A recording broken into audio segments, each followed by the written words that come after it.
Section में IS16 property plant and equipment के chapter से ऑब्जेक्टिव बेस्ड क्वेश्चंस को सॉल्व करेंगे। जो मल्टीपल क्वेश्चंस है हमारे पास, तो इनको वन बाय वन सॉल्व कर लेते हैं।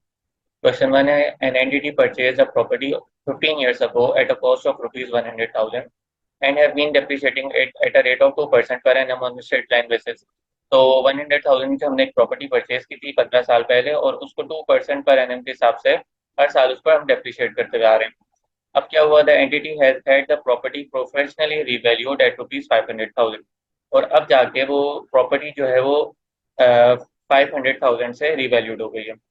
तो अब क्वेश्चन की रिक्वायरमेंट है, what is the revaluation surplus.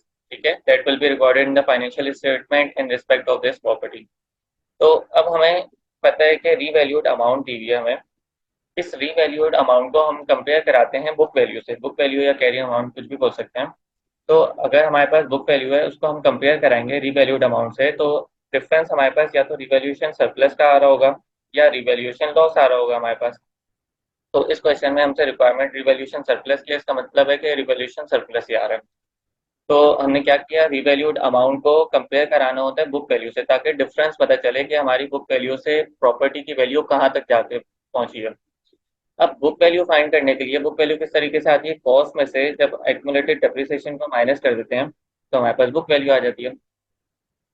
अब एक्यूमुलेटेड डेप्रिसिएशन और कॉस्ट हमें पता चल जाए तो हम बुक वैल्यू तक पहुंच जाएंगे। अब कॉस्ट क्वेश्चन में दी हुई थी 100,000 की, हमने ये परचेज की है कॉस्ट, तो 100,000 हमारे पास कॉस्ट हो गई।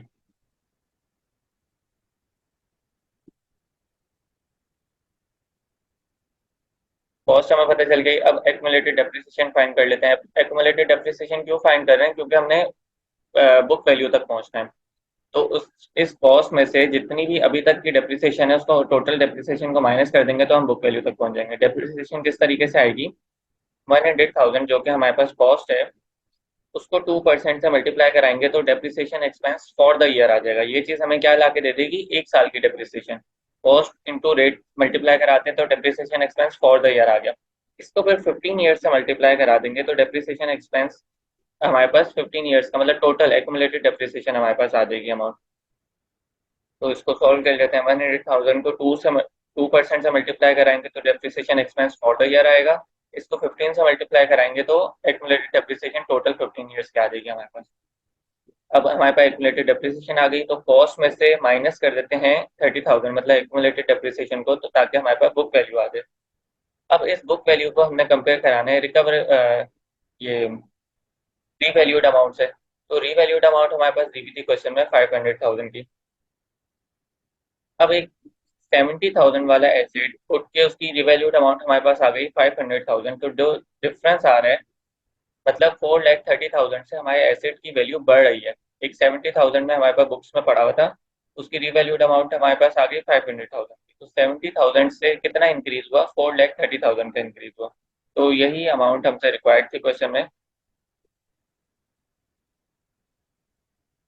कि रिवैल्यूएशन सरप्लस की अमाउंट कितनी जाएगी फाइनेंशियल स्टेटमेंट में। तो 4,30,000 ऑप्शन डी हमारा करेक्ट हो जाएगा। हमने क्या किया, रिवैल्यूड अमाउंट हमें क्वेश्चन में दी गई थी 500,000, इसको हम कंपेयर कराते हैं बुक वैल्यू से, ताकि हमें डिफरेंस पता चल जाए कि अभी तक कितना डिफरेंस आया है एसेट में।